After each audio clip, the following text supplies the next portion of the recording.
sangat menyesalkan juga sikap PBNU itu. Mestinya hal-hal yang terkait dengan keilmuan itu biar menggelinding, biar diskusikan di masyarakat. Mestinya harus berani dialog terbuka itu, yang pro maupun yang kontra. Ilmiah soalnya. Kekeramatan dan kesaktian Nahdlatul Ulama itu masih dimiliki oleh jamiah, bukan jamaah. Karena jamaahnya itu masih kebanyakan kelompok-kelompok yang kagetan dan gawoan. Ada Rois Am datang gitu suka kaget gawo. Kok kayak iyo ini manusia dari mana Rois Am itu? Saya ini layaknya Rois Awam atau Rois Am yang KW3. Saya ini layaknya Rois Awam atau Rois Am yang KW3. Saya sebagai orang akademik dan saya bertahun-tahun mengajar metodologi penelitian hukum Islam di S3. Saya nyadar betul bahwa memang masalah nasab ini perlu diteliti secara ilmiah jika dipersoalkan. Dan sudah ada, produk ilmiahnya sudah ada. Kenapa lalu dimasalahkan? Pakai baik sangka lagi. Ujungnya tuh soal husnuzon. Semua ini husnuzon. Kita berhusnuzon saja. Sudah. Pakai syuhra wal istifadah, kalau tidak diperselisihkan oke, tidak apa-apa. Zaman dulu memang tidak diperselisihkan. Padahal kepercayaan mereka tanpa dibuktikan pun sudah cukup, karena sak kampung sudah percaya. Akhirnya menjadi masyhur dan istifadah. Ini kaidah ilmiah sejak zaman Syekh Nawawi Al-Bantani. Guru-gurunya itu banyak dari habaib juga. Mbah Hasyim Asy'ari di Mekah guru kepada habaib. Mbah Hasyim atau Mbah Nawawi Banten dan lain-lain sebagai ulama iya, tapi bukan ahli nasab mereka. Tapi mereka karena tidak ada yang mempermasalahkan, maka bisa digunakan asyuhrah wal istifadah, pengakuan secara umum.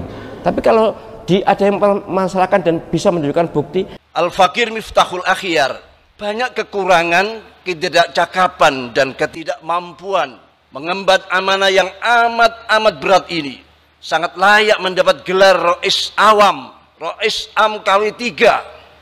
Orang bodoh jangan bertingkah, gak usah kakean takok, ikut aja ulama.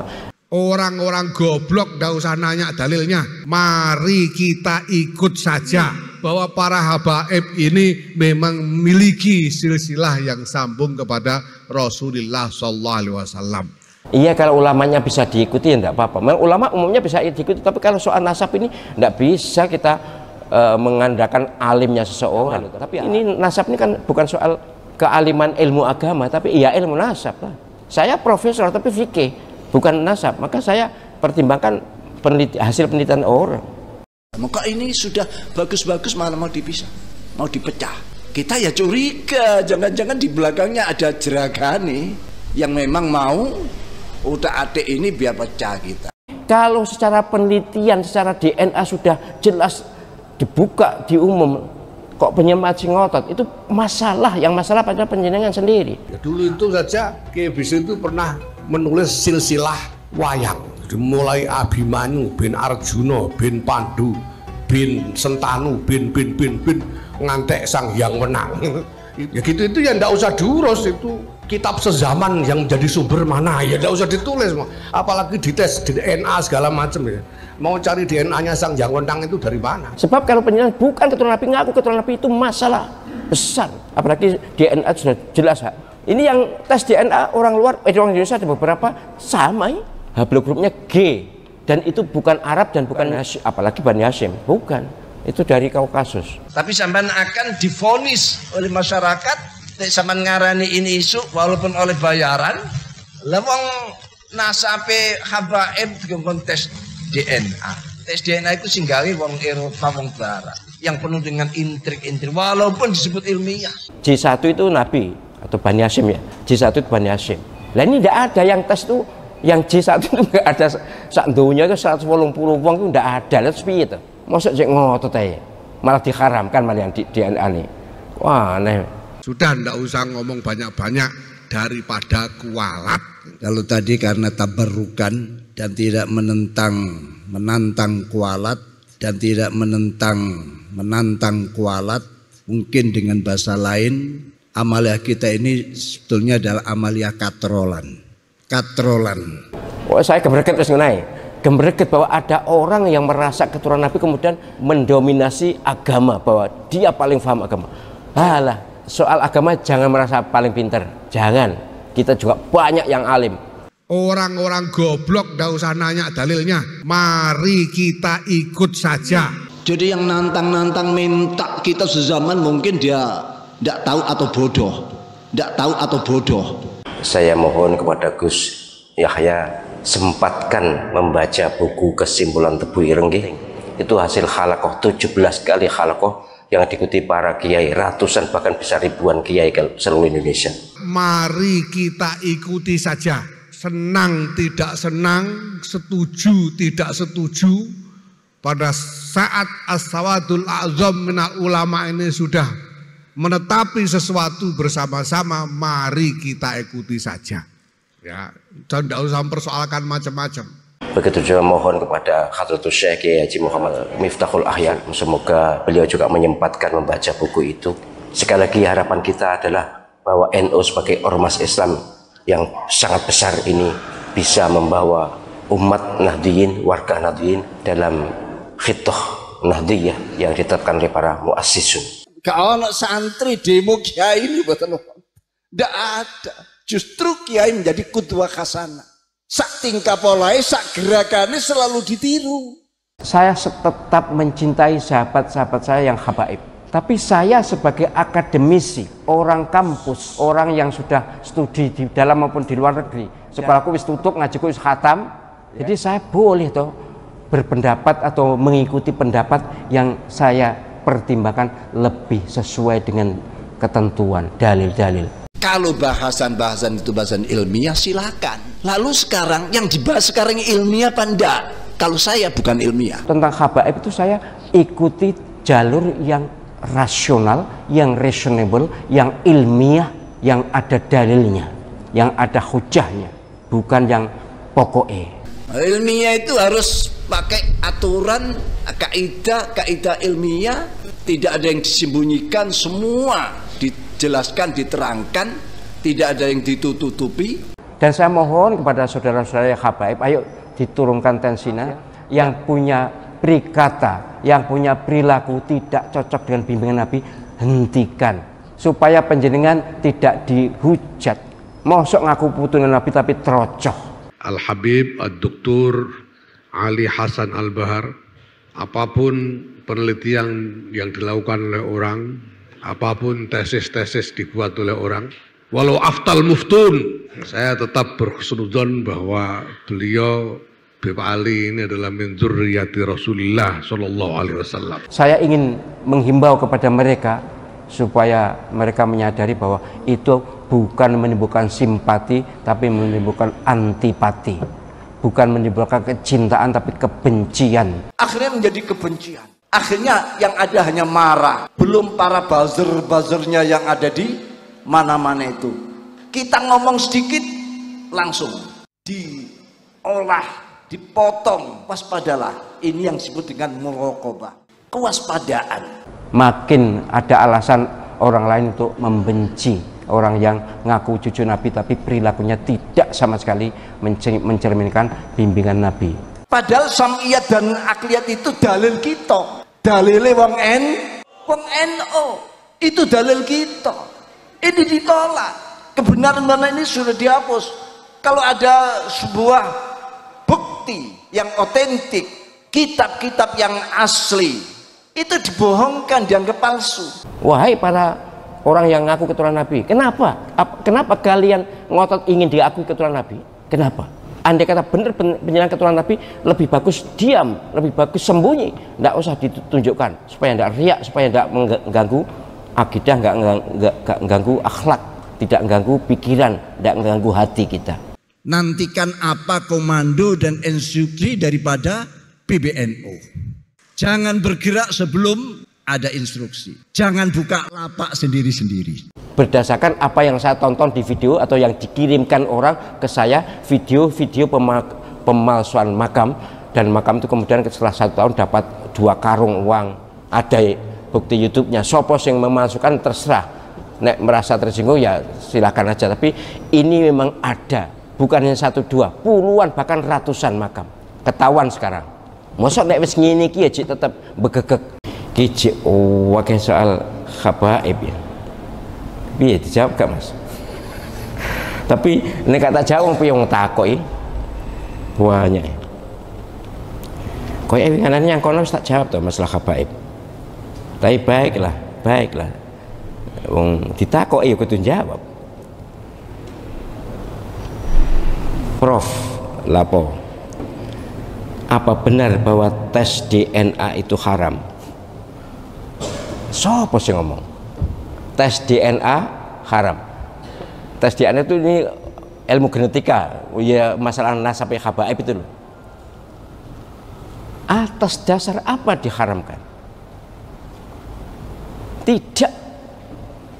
Kalau kecuali ada temuan betul-betul diharamkan, apalagi kalau ini darurat, ini penting, ini urgent. Al-hajah tanzilu manzilatat darurah. Kepentingan atau kebutuhan itu menduduki posisi darurat. Nah, wad darurat itu tubihul mahzurat. Keadaan darurat itu membolehkan sesuatu yang mestinya tidak boleh. Ini tidak ada dalilnya yang melarang. Kok diharamkan? Ya saya sejujurnya saya pernah menonton dikirimi video Habib Rizik menyatakan orang yang ngaku habaib wajib tes DNA. Wajib kok diharamkan piye? Jadi Habib Rizik Syihab itu menyatakan bahwa tes DNA itu harus untuk mengklarifikasi status seseorang yang ngaku keturunan Nabi. Itu bagus kan? Sebab gini loh masalahnya itu. Keturunan Nabi, ngaku keturunan Nabi itu boleh tapi tidak bagus. Tidak ngaku itu lebih baik dan lebih ikhlas. Sebaliknya, bukan keturunan Nabi, kok ngaku keturunan Nabi, wah dosa besar dan itu haram surga. Nabi SAW yang dawuh, siapa yang mendakwa menyatakan bahwa dirinya keturunan seseorang bukan ayahnya, maka dia haram surga. Ngaku keturunan loh, bukan naruh nama istri dengan nama suami itu lain, itu bukan ngaku keturunan. Ya ini saya menghimbau para habaib, sudahlah panjenengan seleh saja.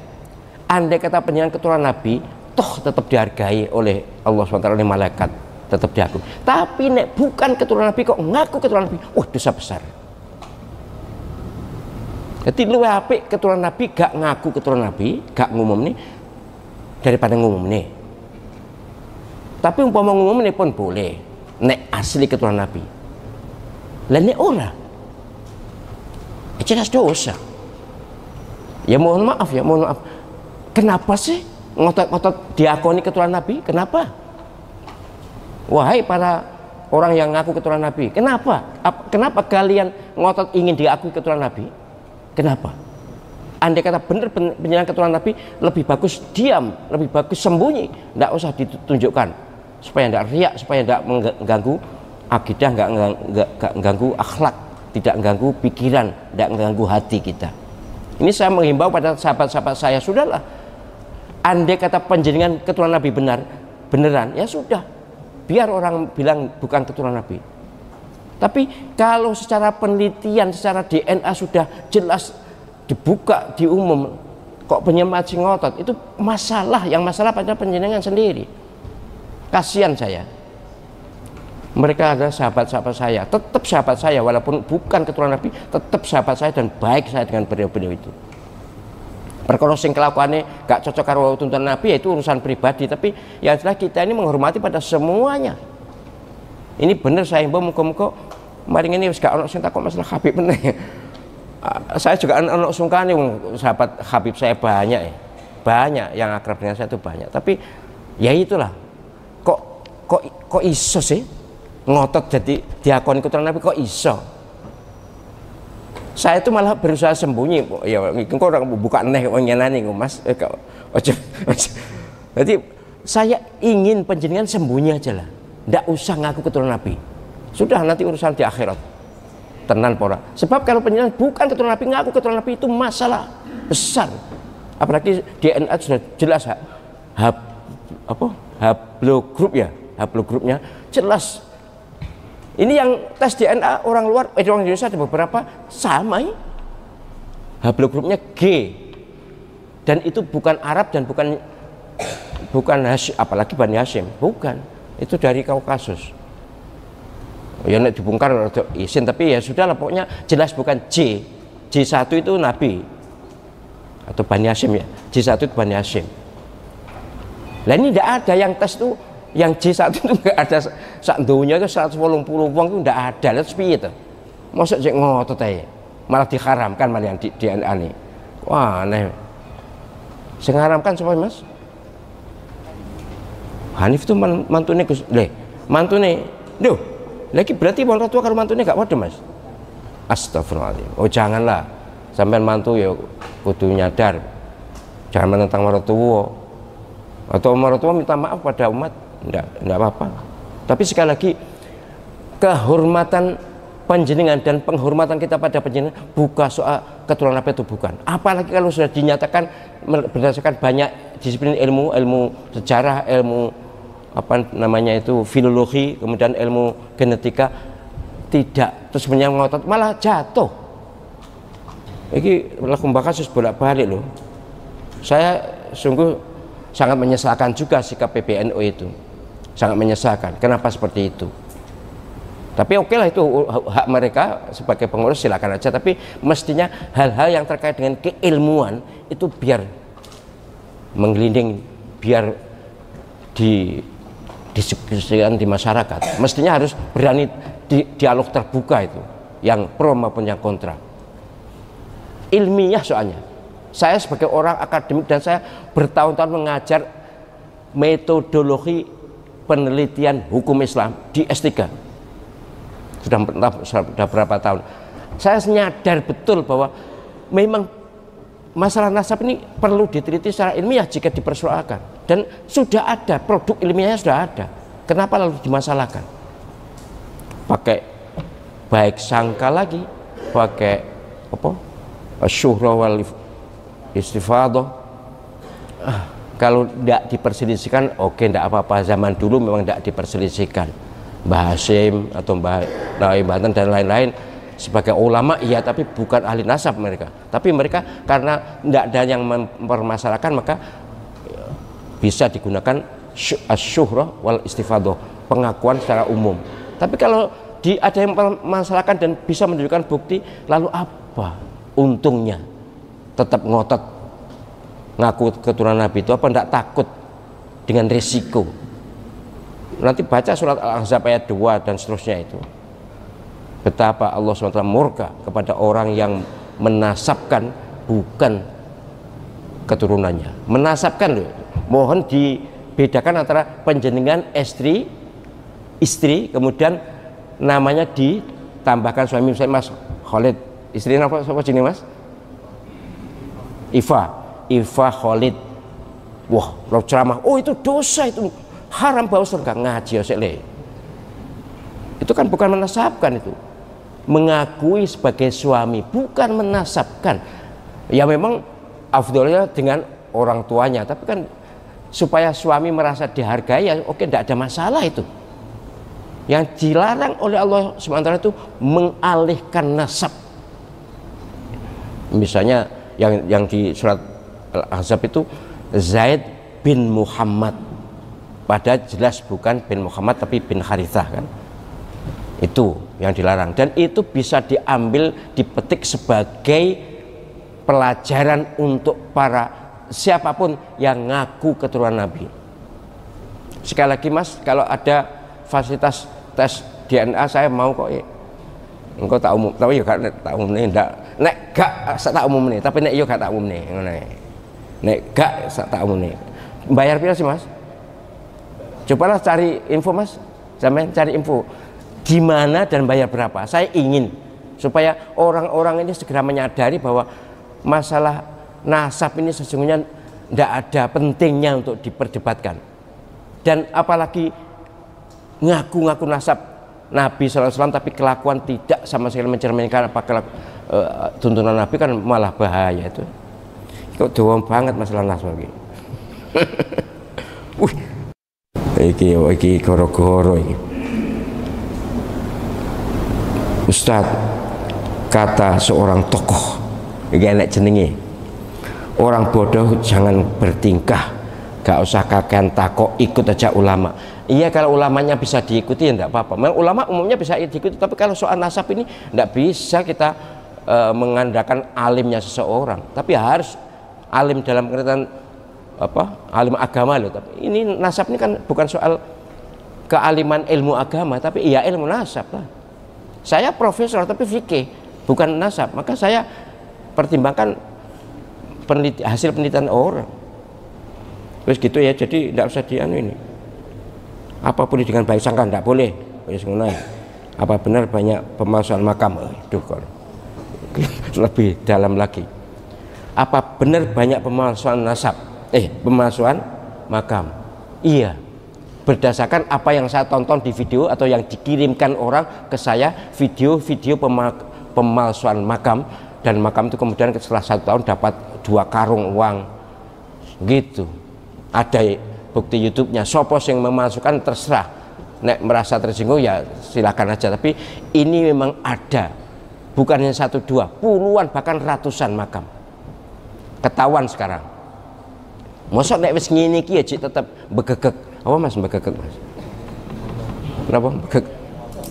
Yang ngotot ya, kira-kira ngotot ya. Cik ngotot ndak salah, kemudian semua diwalikan. Ya mohon maaf ya, ini apa benar-benar ada memang pemalsuan makam itu ada, minimal yang ditunjukkan kepada saya. Cuma saya memang ingin masalah ini tidak usah membongkar nama lah, saya tidak ingin menyebut nama supaya tidak menjatuhkan kredibilitas seseorang. Oh, wah kayaknya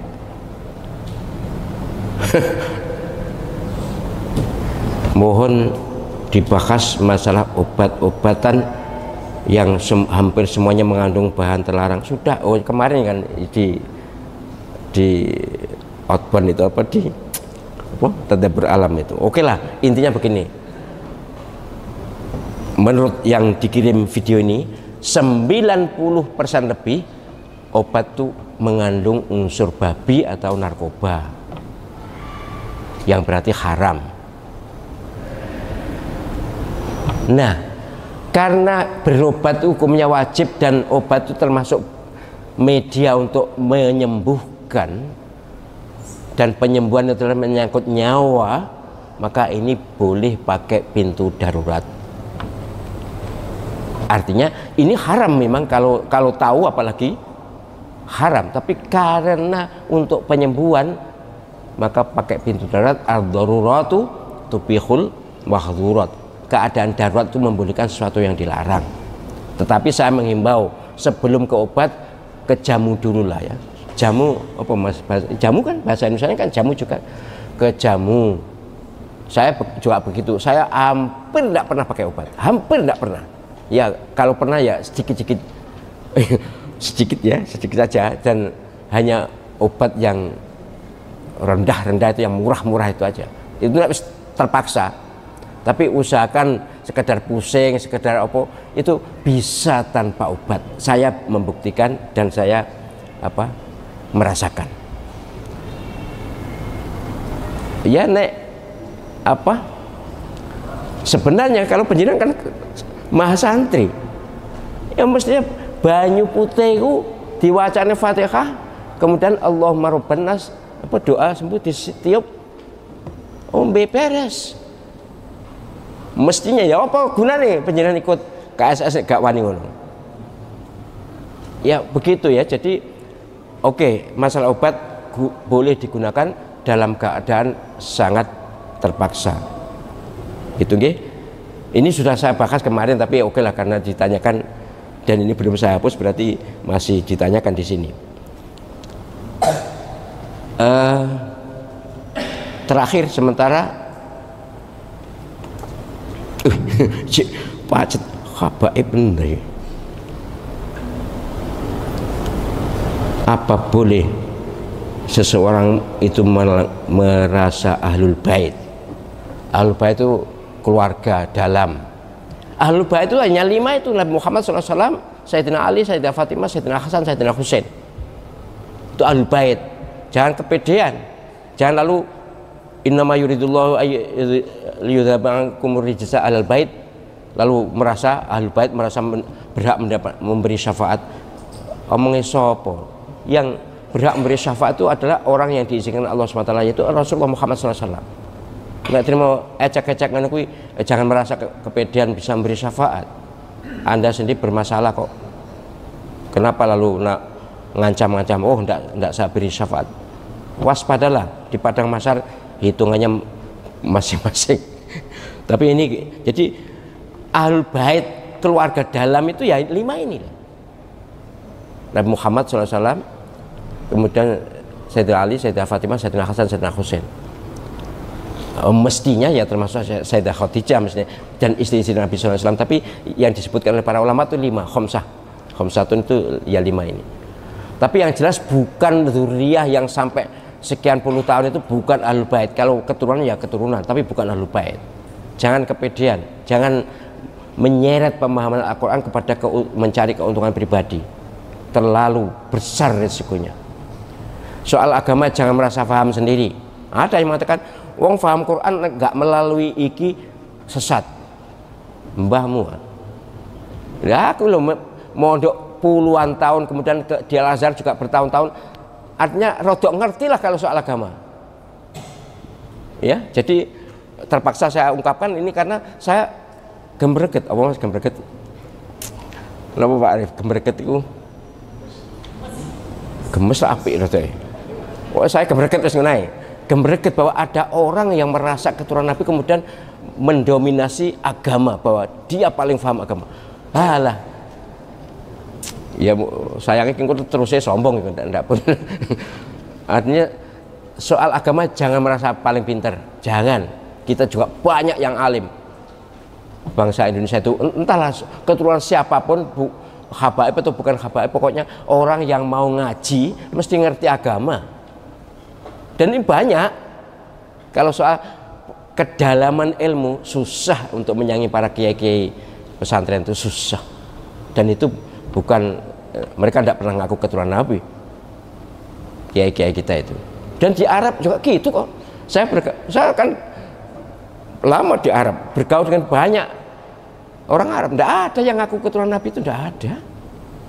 Kini daerah gak kena ya. Wis habaib tutup. Artinya bahasa habaib tutup, kecuali nek kita kok meneh. Baik, demikian yang bisa saya sampaikan. Terima kasih kehadiran dan perhatian jenengan semuanya. Mari kita kembali kepada khitoh.